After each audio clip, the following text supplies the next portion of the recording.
My neighbor pretended to be my friend just to steal my children. It started, as these things often do, with a smile. 6 months ago, I moved into a new neighborhood with my two kids, Angela, who is 6, and Justin, 8. It was a fresh start, or so I hoped. On the very first day, while I was wrestling with a particularly stubborn box labeled kitchen, fragile, a man from next door bounded over. This was Tom. He was a whirlwind of energy, all bright eyes and a charming, rapid-fire way of speaking. He told me he was Spanish, and he was such a fast talker that I never got a word in edgewise to mention that I actually speak the language fluently. It was just one of those details that got lost in the chaos of moving. The kids took to him instantly. He had this magnetic quality, a way of making them feel like the center of the universe. Within a few months, he went from friendly neighbor to my go-to babysitter. It felt like a godsend. I had a demanding job, and here was this person my kids adored, who was reliable and right next door. The first sign that something was off, the first tiny crack in the perfect facade, came in the form of unsolicited advice. He'd make these little comments, suggestions about the kids' bedtime, what brand of vitamins they should take, the kind of food they should be eating. At first, I brushed it off. But it became more frequent, more insistent. I finally had to gently ask him to back off a little. He immediately looked wounded, his face a mask of contrition. "I'm so sorry," he said, his voice soft. "You know, I'm infertile. I can't have kids of my own. I see them as my own sometimes. Imagine if you couldn't have children. You'd probably be doing the same thing." It was a masterful move. He'd flipped the script, making me the insensitive one. I felt a pang of guilt, a wave of sympathy for him. He wasn't a danger to the kids, I reasoned. He was just a lonely man who cared a little too much. So I let it go. I kept letting him babysit. That was my first big mistake. Soon after, I started noticing a shift in my kids. It wasn't anything overt, just small things, little comments that felt like tiny paper cuts. "Tom lets us play and doesn't make us have nap time," Angela announced one afternoon. "Yeah," Justin chimed in. "He gives us chocolate before we eat." I chalked it up to him just trying to be the fun babysitter, a classic move to win them over. But the comments evolved. They became more pointed, more manipulative, and deeply unsettling. "Tom said he'd be a better dad than your mom," Angela said one day, completely out of the blue, while we were coloring. My hand froze over the page. A few days later, it was Justin. "Tom told us to listen to him, and not you." The final blow came when they said it together, almost rehearsed. "Tom said he wants to be our dad, but he can't because of you." I felt my blood turn to ice. It was a physical sensation, a cold dread that started in my stomach and spread through my entire body. I wanted to storm over to his house right then and there, to scream at him, to demand what gave him the right. But I couldn't. He had woven himself so tightly into my children's lives that a direct confrontation felt like it would only hurt them more. They loved him. I had to be smarter than him. I had to play his game. So I devised a plan. This past weekend, I decided to invite him over for dinner. My intention was to have a calm, civil conversation, to set some very clear, non-negotiable boundaries in a neutral environment. I went all out. I cleaned the house from top to bottom. I cooked his favorite meal, or what he told me was his favorite, and tried to make the atmosphere as welcoming as possible. I didn't tell the kids he was coming, but they must have overheard me on the phone because they were vibrating with excitement. As the day approached, they kept telling me things like, "Don't ruin it, Mom," and "Please don't make Tom angry at us." It was like they were already defending him against me. When he arrived, the moment he stepped through the door, my kids ran to him, screaming his name. He knelt, scooping them into a huge hug, and for a full minute, he was just Uncle Tom, making silly faces and tickling them until they shrieked with laughter. But then he stood up, his eyes met mine over their heads, and the entire energy in the room shifted. It was like a switch flipped. The warm, fun-loving neighbor was gone, replaced by someone cold and calculating. I felt it in my gut. I invited him to the dinner table, but he just smiled and declined. "Can we sit on the couch instead?" he asked, his voice dripping with false sweetness. "The kids can sit on my lap." I told him that what I needed to discuss wasn't really appropriate for Angela and Justin. He just laughed, a short, sharp sound. "That's nonsense," he said, and then, with a sarcastic tilt of his head, asked what kind of mother would force her kids to go to their room. He looked down at them, a perfect picture of a benevolent uncle. "You guys want to stay here, don't you?" Angela immediately yelled. "Uncle Tom's right. We want to stay with him." I felt myself starting to fracture. Every instinct was telling me to put my foot down, to yell, to assert my authority in my own home. But every time I tried to steer the conversation back to the issue, he would deflect, using my own children as tiny, innocent shields. We ended up watching some loud, obnoxious cartoon they loved. The entire time, he just sat there with them on his lap, flashing this creepy, triumphant little smile at me whenever they weren't looking. It was a victory lap, and he was savoring every moment. And then his phone rang. It was in the middle of the movie. He stopped ruffling Justin's hair, excused himself, and walked into the hallway to take the call. I couldn't hear much at first, but then I recognized the language. He was speaking Spanish. He still had no idea I understood every single word. When I heard him mention Los Niños, the kids, followed by a dry, sarcastic laugh, that cold dread returned, stronger this time. I had to hear what he was saying. I stood up, trying to look as casual as possible, and made my way to the kitchen sink, pretending I needed a glass of water. The door between the kitchen and the hallway was closed, giving me the perfect cover. I pressed my ear against the cool wood, my heart pounding so hard I was sure he could hear it. What I heard next made my body shake, and my legs feel like they were about to give out from under me. He was on the phone with a friend, and he was mocking me, gloating about how perfectly his plan was unfolding. "Just a few more months before they're mine," he said, followed by another chilling laugh. "I've already turned them against her. Now I just have to do something to one of them and frame her. Before she knows it, CPS will be at her door, taking her kids away for neglect. And guess who they'll want to be taken in by? That's right. Me. And only me." I felt a wave of nausea, so intense I had to grip the counter to stay upright. I wanted to throw up. He wasn't just trying to be the fun uncle, he was plotting to destroy my life and steal my children. And he wasn't finished. "Children are so easy to manipulate," he continued, his voice laced with contempt. "Just offer them a surprise, say you're disappointed in them if they don't comply, and they'll tell you anything you want." He was laying out his entire playbook. I stumbled back to the couch, my face ashen, my fists clenched so tightly my nails were digging into my palms. My mind was a chaotic storm of thoughts, racing at 1,000,000 miles an hour. When Tom came back into the living room a minute later, he was smiling that same easy, charming smile, as if nothing was wrong. I smiled back, because in that moment of pure terror, an idea had started to form. A plan of my own. That night, long after Tom had left and the kids were in bed, I sat alone in the dark living room, the silence pressing in on me. I replayed his words over and over in my head. Just a few more months before they're mine.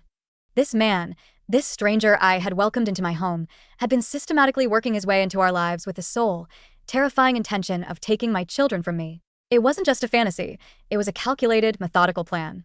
He had been poisoning my children's minds, turning them against me, all while laying the groundwork to have them legally removed from my care. I didn't sleep that night.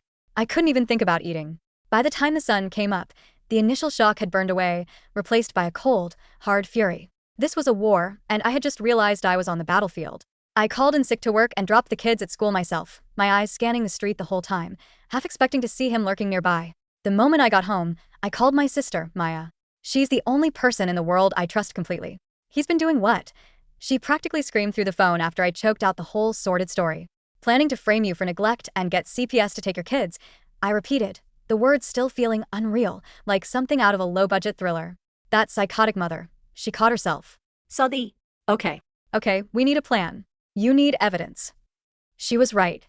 Without proof, it was just my word against the charming, helpful neighbor who everyone in the community adored. He had been building his case against me for months, while I had been completely oblivious. By the time I picked the kids up from school that afternoon, I had already ordered a set of nanny cams and several voice-activated recorders. Amazon Prime's same-day delivery was about to become my most crucial ally. While the kids were doing their homework, I fell down a rabbit hole of research, reading everything I could find about narcissistic manipulation, gaslighting, and parental alienation. Every article, every checklist, every psychological profile I read described Tom's behavior to a T. He had isolated us, systematically undermined my authority as a parent, created a dependency in my children, and was now moving into the final, terrifying stage of his plan. I felt sick realizing how expertly he had played me, how he had used my trust and my children's innocence as weapons. That evening, Justin asked if Tom was coming over. His face fell when I said no.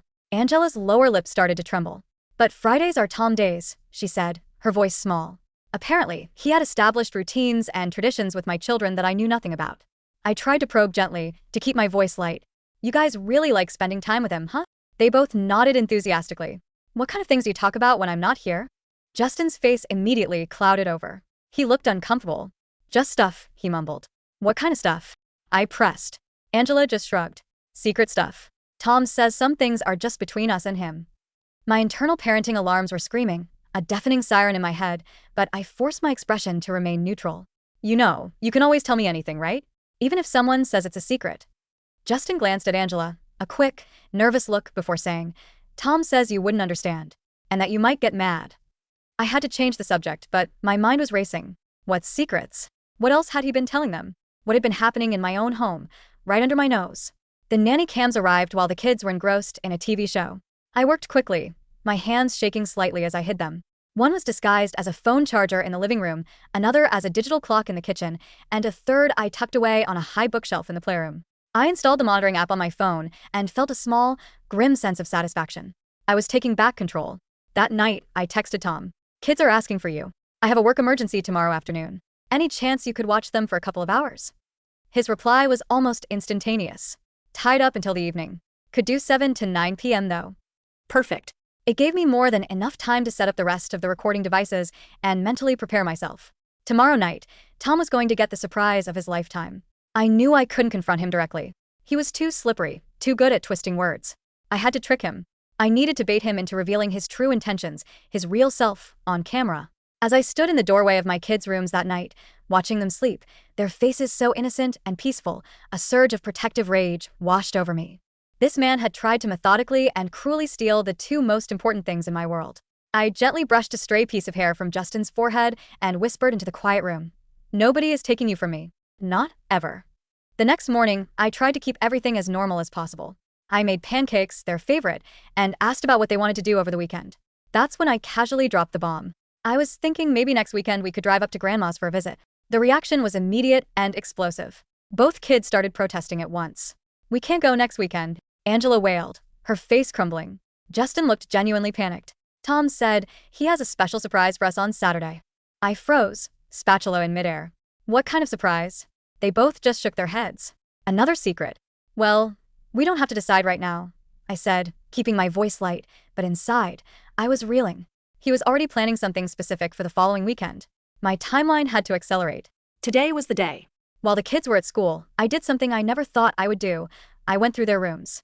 I hated every second of it, the feeling of invading their privacy, but I was desperate. I needed to know the full extent of what I was dealing with. Tucked under Justin's mattress, I found a cheap, prepaid burner phone. My heart sank. There was only one number programmed into it: Tom's. The text history was short but horrifying. Messages from Tom, instructing Justin to call if mommy acts weird or if she tries to take you anywhere far away. I found an identical phone hidden deep inside Angela's favorite stuffed unicorn. I took photos of everything with my own phone, documenting the evidence, but I left the phones exactly where I found them. I couldn't risk tipping him off. My next call was to the school. I spoke with both of their teachers. Justin's teacher mentioned he'd become more withdrawn and quiet lately. Angela's teacher said she'd been talking about Uncle Tom constantly, telling stories about all the fun things they did together. Then came the bombshell.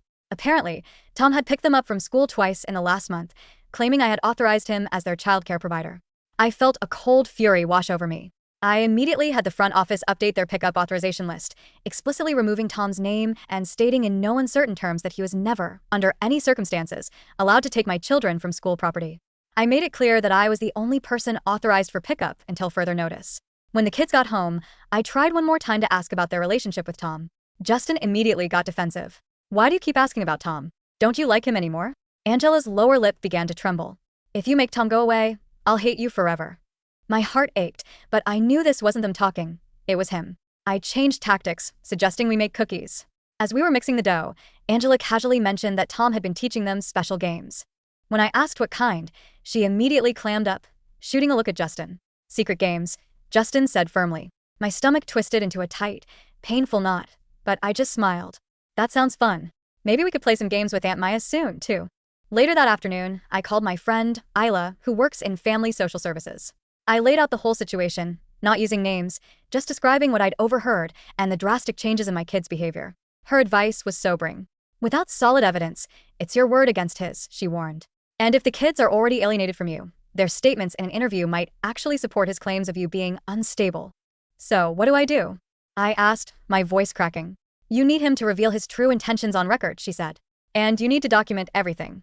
Every meal, every positive interaction with the kids, their schedules. Everything. You need to build a counter-narrative to any potential claim of neglect." That evening, when Tom arrived at 7 p.m. sharp, I was ready.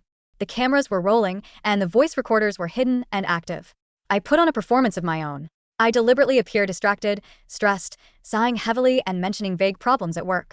Tom slid into his supportive friend role with sickening ease, but I saw it in his eyes, a calculated, predatory glint as he surveyed the kids' appearance and the state of the living room. "The kids look a bit neglected," he said, his voice laced with carefully crafted concern. "Have they had dinner?" "They had snacks," I mumbled, playing my part. "I was going to order a pizza." He clicked his tongue disapprovingly, just loud enough for the kids to hear. They need proper nutrition, not junk food. I refused to take the bait. Instead, I casually mentioned, by the way, I'm thinking of moving us closer to my parents. My mom offered to help with childcare while I work longer hours. I watched his face closely. For a split second, his mask slipped. A flicker of dark anger crossed his features before he smoothed it over.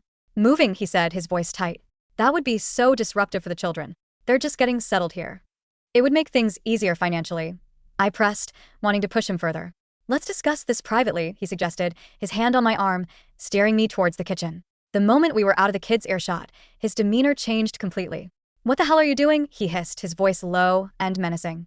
You're ruining everything. Got him, I thought, knowing the recorder hidden in the fruit bowl was capturing every single word. I kept my face a mask of fear and confusion. I don't understand why you're so upset, I said, my voice trembling slightly. It's just an idea my mom suggested. Because these kids need stability, he said, quickly regaining his composure. And I'm here to help. Your parents live, what, 2 hours away? The kids would have to change schools, lose all their friends, lose me. The proprietary way he said lose me sent a fresh wave of chills down my spine. But he was talking, and I needed more. I didn't realize you were so invested in our lives, I said carefully. His eyes narrowed. Of course I am. Those kids mean everything to me. Not your kids. Those kids. Like they were objects he was laying claim to. I decided to push just a little bit more. It's just that Angela and Justin are my children. I need to make the best decisions for them. Tom's face twitched. Of course they're your children, he said slowly. Technically. That one word, technically, hung in the air between us, heavy with unspoken threats. It confirmed everything. I kept my expression neutral, though every fiber of my being wanted to slap him. I pretended to check the time. I should get going. I have an early meeting tomorrow. As he was leaving, he gave the kids an extra long, dramatic hug. Justin actually started to cry, clinging to him as if he were leaving forever. I overheard Tom whisper to Angela, "Remember what we talked about?" She nodded solemnly. After the kids were in bed, I immediately retrieved the kitchen recorder and listened to the audio. His "you're ruining everything" comment was damning, but it wasn't a smoking gun. It was still too ambiguous. I needed more. I needed something concrete that laid out his plan in his own words. The next morning, I decided to confront the kids about the secret phones. I casually mentioned finding them while I was cleaning their rooms. Instead of confessing, they both looked panicked and immediately launched into a story about how they'd found them at the park. It was a clumsy lie, but they stuck to it with a frightening determination. I realized then how thoroughly Tom had coached them, how deeply he had instilled this fear of telling me the truth. Even when caught red-handed, they defaulted to the narrative he had created for them. I changed my approach. I pulled out old photo albums from before Tom was in our lives, from a time when it was just the three of us. Remember how much fun we had at the beach last summer? I asked gently, pointing to a picture of them laughing, covered in sand. Angela just frowned. Tom showed us different pictures of you. My heart skipped a beat. What pictures? Pictures where you looked mean, Justin said quietly, not meeting my eyes. I was stunned into silence. Had he been showing my kids doctored photos of me? Creating false memories? I asked to see the pictures, but they claimed Tom kept them at his house. It was another one of his sick, manipulative tactics designed to alter their perception of reality, of me. I called Maya again, my voice shaking with a mixture of rage and despair. She agreed to come stay for a few days without a moment's hesitation. I needed backup. I needed a witness. Maya arrived that afternoon, and her presence was an immediate comfort. The kids were thrilled to see their aunt, and for a few hours, things felt almost normal. We were in the kitchen making dinner when Tom showed up, completely unannounced, holding 2 brightly colored gift bags. Surprise visit, he announced cheerfully, breezing past me as if he owned the place, not even acknowledging how wildly inappropriate it was to just show up at someone's door. The kids, of course, ran to him like he was Santa Claus. He handed them each a wrapped package. Not now, guys, I said firmly. We're about to have dinner. Oh, let them open them, Tom said with a dismissive wave of his hand. It's just something small. The kids, hearing his permission, immediately tore into the packages, completely ignoring my instruction. Maya watched the entire interaction with wide, disbelieving eyes. She was finally seeing it for herself. Later that night, after the kids were in bed, Maya was visibly shaken. Holy crap, she said, pacing my living room. You weren't exaggerating. The way he just undermined you right in front of me, it was so blatant. Should we confront him together? She suggested, her own anger now bubbling to the surface. I shook my head. If we confront him directly, he'll just deny everything and become more secretive. We need to catch him in the act. We need him to reveal his plan to someone he thinks is on his side. That's when we came up with a new, more dangerous plan. Maya would pretend to be concerned about my parenting. She would act sympathetic to Tom, try to gain his trust, and get him to open up about his true intentions. The next day, Maya accidentally bumped into Tom at the local coffee shop. It was a perfectly executed performance. She struck up a conversation, mentioning she was in town visiting. "How are they doing?" Tom asked, his focus immediately on the children, not me. "Honestly, I'm a bit worried," Maya said, her voice filled with fake concern. "My sister, she just seems so overwhelmed lately." Tom was wary at first, but Maya was convincing. She continued to express her concerns about my parenting, about the state of the house, about my emotional stability. She suggested the three of us get drinks that weekend to discuss the situation. When she told me about it later, I initially agreed too quickly. When Tom texted to confirm, his message had an edge of suspicion to it. I had to backtrack, telling him I wasn't sure it was a good idea, playing hard to get. It seemed to work. It reassured him that this was Maya's idea, not a trap. That Saturday, we met at a local bar. I made sure to arrive 15 minutes late, looking flustered and disorganized. It was all part of the act. Tom immediately started in on my supposed failings to Maya. "She's just not the same person lately," he said, shaking his head sadly. "The kids tell me things, you know." Maya skillfully steered the conversation. "You seem to have such a special bond with them. How did you do it?" Tom puffed up with pride and began to explain his approach. After a couple of drinks, his guard started to drop. "Children need structure," he explained, leaning in conspiratorially. "When their primary caregiver is unstable, they look for security elsewhere. I simply position myself as that security." "And how did you do that?" Maya asked innocently, her phone secretly recording the audio under the table. "It's about creating contrast," he said, a smug look on his face. "If mom says no to something simple, I say yes. If she's tired and short-tempered, I'm endlessly patient. Eventually, they start coming to me first." I gripped my water glass so hard I thought it might shatter. He was openly admitting, boasting, about how he had systematically turned my own children against me. The recording Maya got was muffled by the bar noise, but it was a start. "We should continue this conversation somewhere quieter," Maya suggested smoothly. "Maybe dinner at the house next week?" Tom readily agreed. As we left the bar, he placed a hand on the small of my back, a possessive, proprietary gesture that made my skin crawl. The days leading up to the dinner were unbelievably tense. I felt like I was living in a spy movie. I set up additional recording devices, hiding one behind a row of books on the shelf. Just as I was positioning it, Justin walked in. "What's that?" he asked, pointing to the small black device. My heart hammered against my ribs. "It's a special timer for cooking," I lied, hating that he was forcing me to be dishonest too. "I'm trying some new recipes." He seemed to accept the explanation, but it was a close call. The night of the dinner arrived.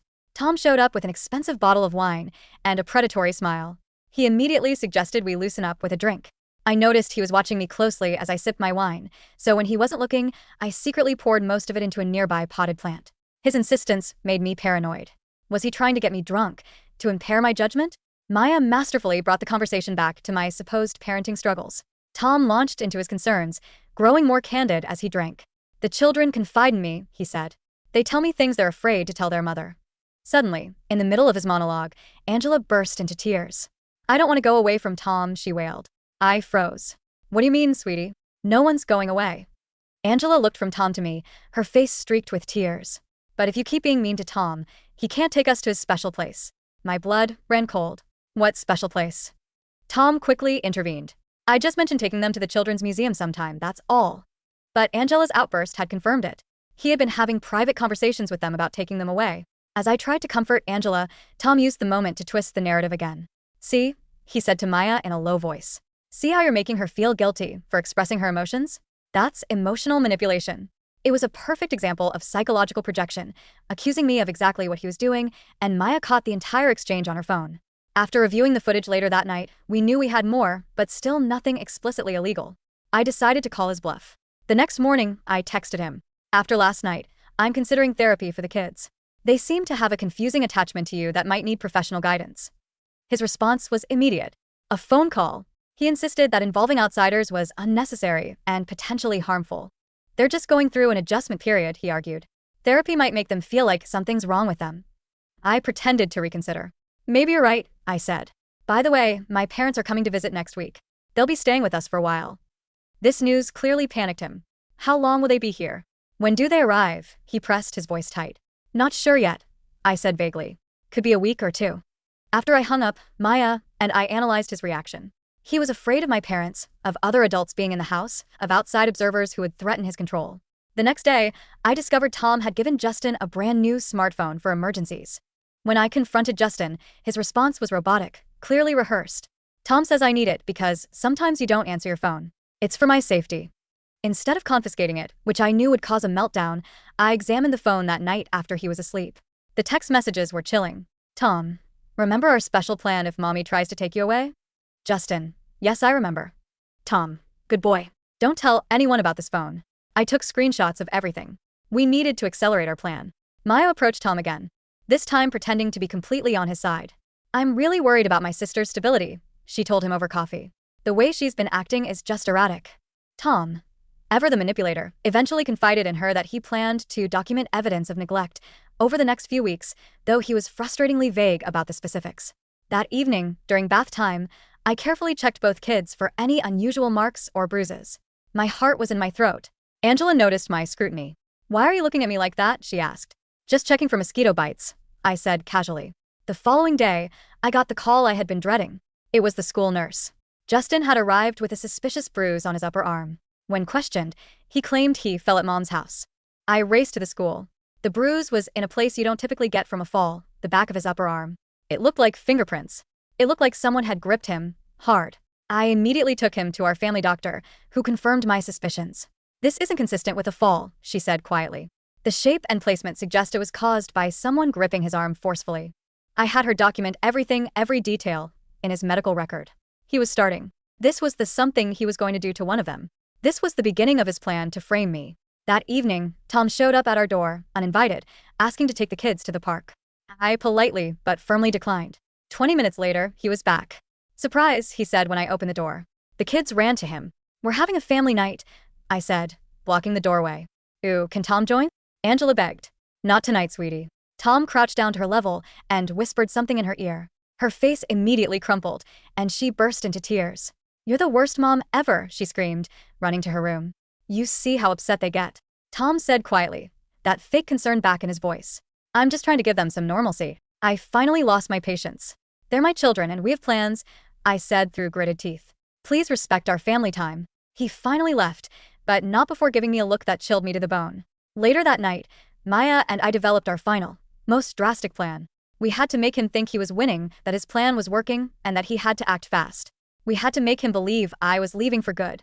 The next day, Maya helped me pack several boxes. We labeled them kitchen and kids' toys and placed them visibly in the front yard. Tom drove by 3 times before finally stopping.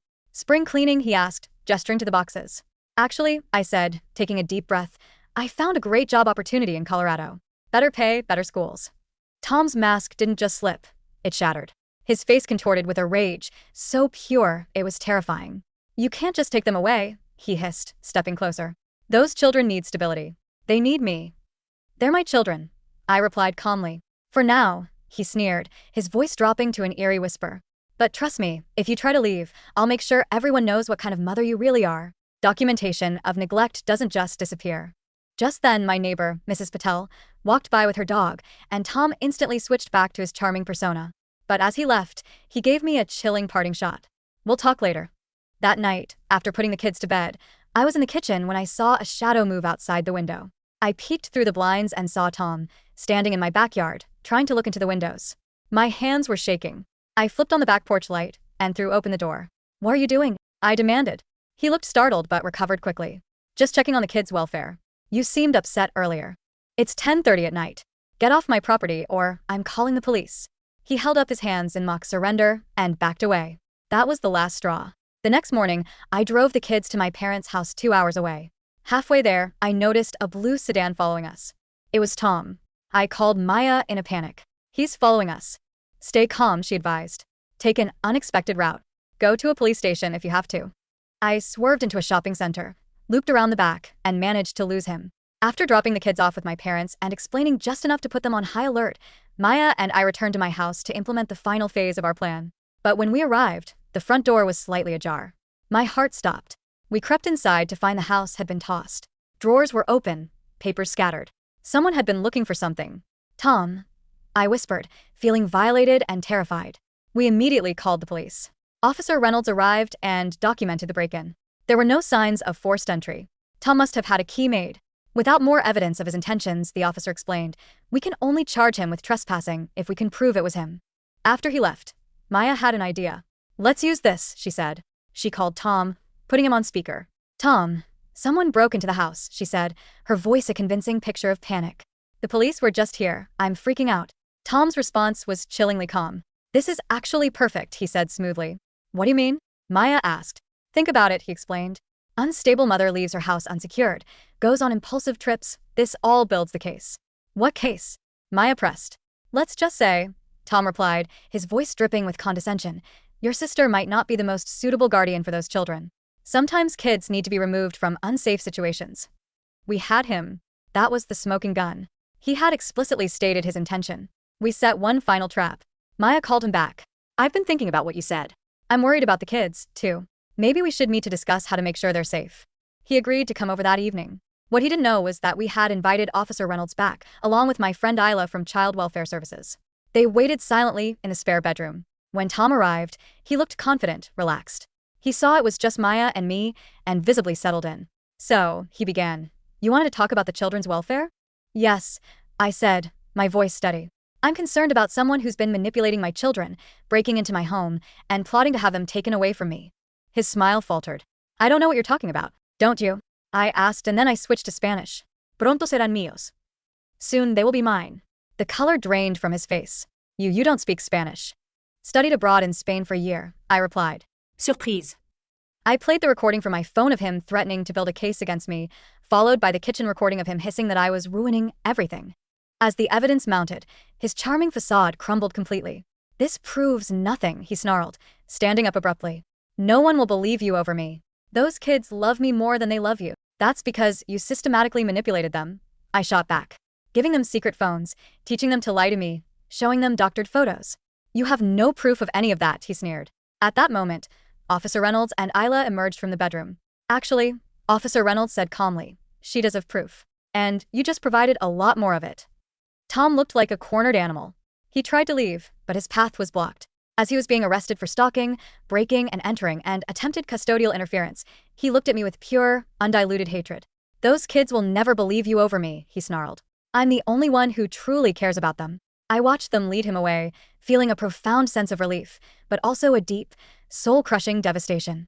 The easy part was over. The hardest part, helping my children heal and rebuilding our trust, was just beginning. When I brought the kids home, their reaction was everything I had feared.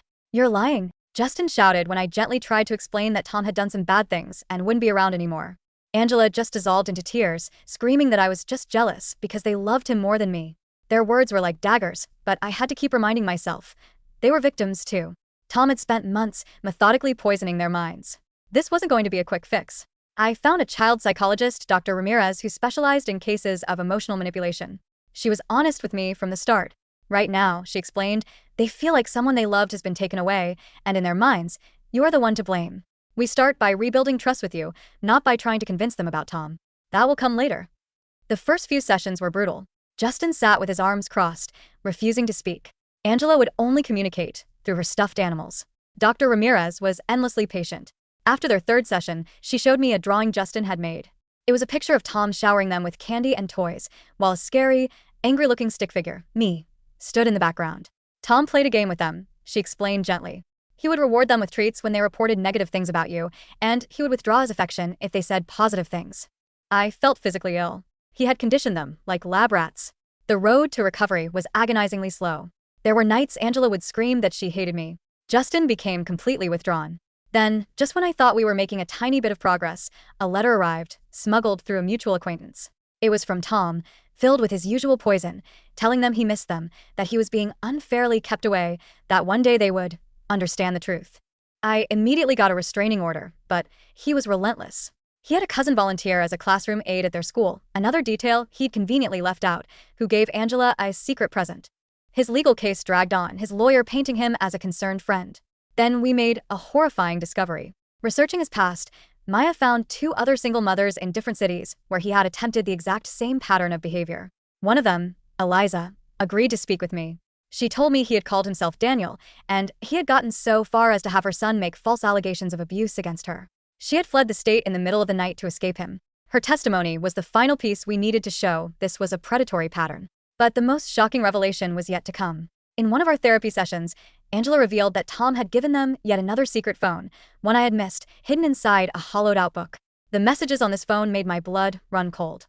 He had been telling them he was their biological father, that I had kept him away from them their whole lives, and he had finally come back to rescue them. It all clicked into place. Their fierce loyalty, their confusion, their belief that I was the villain keeping them from their real dad. With Dr. Ramirez's guidance, we began the painful process of dismantling this lie. I brought out old family albums, showing them pictures with their actual father. At first, they insisted the pictures were fake, that Tom had warned me I would try to trick them. I even had their father, my ex-husband Todd, join us for video calls. Slowly, painstakingly, the truth began to penetrate the wall of lies Tom had built. The day Angela finally broke down, sobbing, "But why would he lie about being someone's daddy?" was both the most heartbreaking and the most hopeful moment of the entire ordeal. Tom's trial was a surreal nightmare. I testified, laying out the entire timeline. His defense attorney tried to paint me as an unstable, paranoid mother. But the recordings, Eliza's testimony, and the evidence of the secret phones and doctored photos told the real story. The final nail in his coffin came when he took the stand himself. Under the prosecutor's relentless questioning, his composure finally cracked. "Why did you tell these children you were their biological father?" the prosecutor asked. Tom snapped. "Because I deserve to be their father. I would have been better for them than she ever was." The jury returned a guilty verdict on all counts. He was sentenced to 5 years. But no prison sentence could undo the damage. The kids still had nightmares. Justin started wetting the bed again. Angela became incredibly clingy. We started intensive family therapy, creating new routines, new ways to feel safe. We had a whiteboard in each of their rooms where they could write down questions or fears, and we would talk through them every single night. Slowly, so slowly, things began to improve. Angela started to return to her chatty self, and Justin found an outlet in art therapy, his dark, angry scribbles gradually giving way to color. 2 years after Tom's arrest, we moved. We bought a small house in a new town, a true fresh start. While packing, Angela found a stuffed bear Tom had given her. She held it up and asked if she should throw it away. Instead of deciding for her, we created a ceremony. We laid out all the items associated with him, and they chose what to leave behind. They discarded everything. In our new home, we healed. I even started cautiously dating a wonderful man, Ben, a single dad from Angela's new class. The kids were wary at first, and Justin even had a panic attack once, terrified that Ben would try to take them away like Tom. But we talked it through. We talked through everything. Our journey isn't over. There are still hard days. But we are a team. A few nights ago, while I was tucking Angela in, she whispered, "I'm glad Tom didn't win, Mommy." "Me too, sweetheart," I said, my voice thick with emotion. From his doorway, Justin added, "We're the winners. Our team." And he was right. That's what a family is. It's not just a place. It's the safety and the love you build together, something no manipulator, no matter how clever, can ever truly take away.